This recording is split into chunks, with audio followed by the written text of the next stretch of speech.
חשיבותם של התמונות. כאשר אנו מצלמים תמונה, אנחנו בעצם תופסים ושומרים בזמן רגע שלא יקרה עוד לעולם.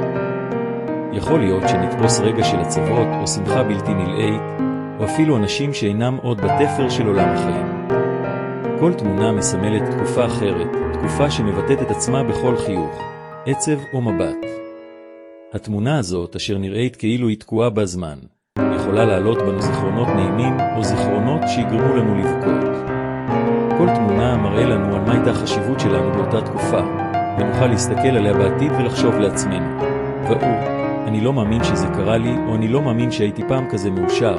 תמונה יכולה לתפוס תמימות, בעיקר אצל ילדים.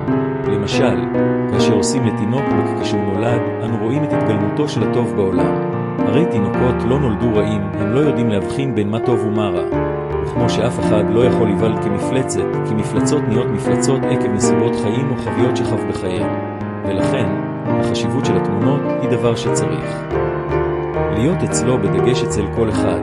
כאשר אני נוסעת לחול, אני מקפידה לצלם את כל הרגעים המאושרים שחוויתי, כי אני יודעת שאוכל להסתכל עליהם ולחייך לעצמי בשעה שהכל נראה חשוך. תמונות מביאות לנו תקווה, רצון לחיות ורצון להיות אנשים טובים יותר. תמונות גורמות לנו להסתכל לאחור ולראות עד כמה התקדמנו או מה שהפסדנו. ואלו הסיבות שלדעתי, צילום תמונות בזמן רגעים מאושרים צריך להיות בסדר עדיפויות. כי אתם לא יודעים מה יקרה מחר, אז לפחות תהיה לכם תמונה של היום.